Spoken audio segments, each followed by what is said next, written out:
In 1751, an American-born carpenter named Robert Harper received a patent of land for 125 acres from the English at the Hole, where the Potomac and Shenandoah rivers meet.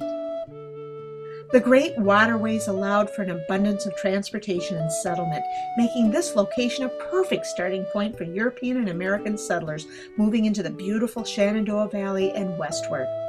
It was here at the confluence of these two mighty rivers that Robert Harper built his ferry crossing, charging settlers a small fee to safely cross over the river.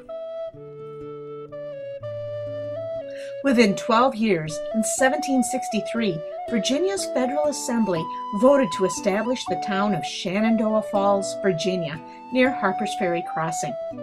Thomas Jefferson, who visited the location in 1783, called the site perhaps one of the most stupendous scenes in all of nature.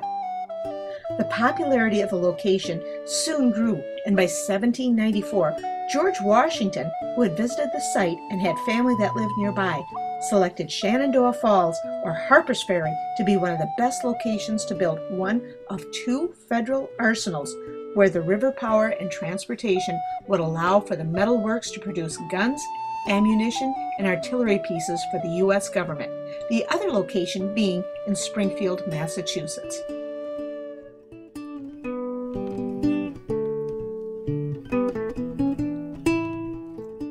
In 1796, Washington purchased land from the Harper family, and by 1799 the construction began for the Federal Armory and Arsenal at Harper's Ferry.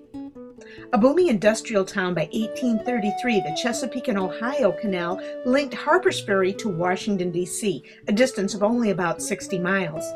And by 1844, the Baltimore and Ohio Railway came into the town.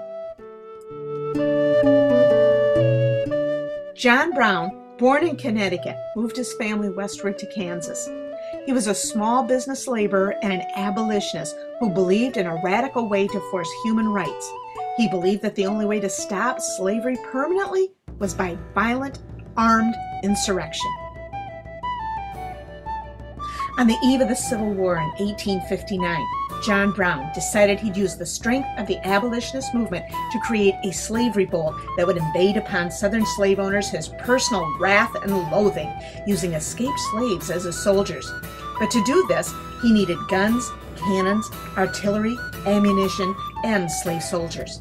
To get all these things, he must first travel to a Southern federal arsenal, take it, stir up the slaves in the surrounding area, and march southward along the Appalachian Trail all the way to Alabama.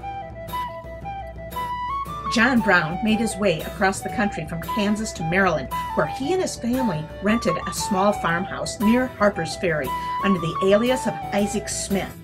With him, he brought 21 men, including his 3 sons, 3 free slaves, 1 freed slave, and 1 fugitive slave. He also brought with him his wife and young daughters.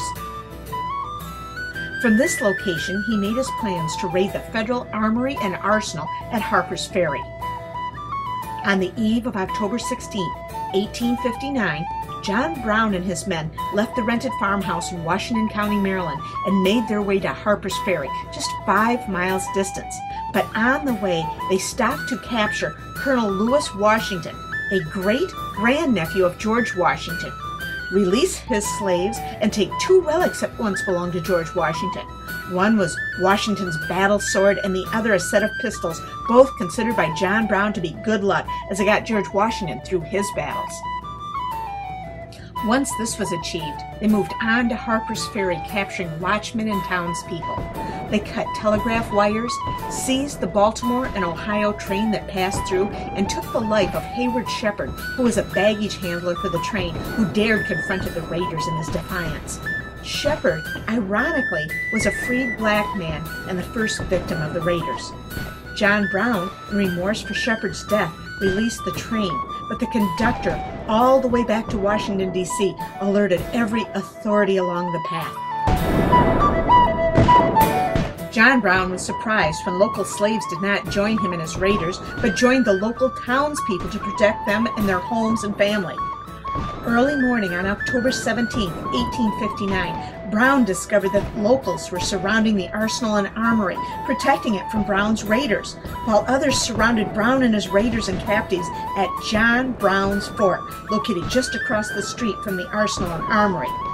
John Brown's Fort was a small brick fire engine house and guard room. Knowing his raid had failed, Brown sent out 2 of his men with a white flag of truce, but one was shot dead immediately.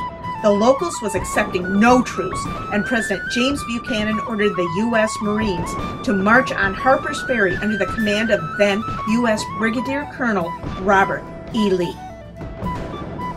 On the morning of October 18, 1859, Colonel Lee sent U.S. Lieutenant Jeb Stuart under a flag of truce to negotiate a surrender with John Brown and his followers. But this time, Brown refused surrender, so Lee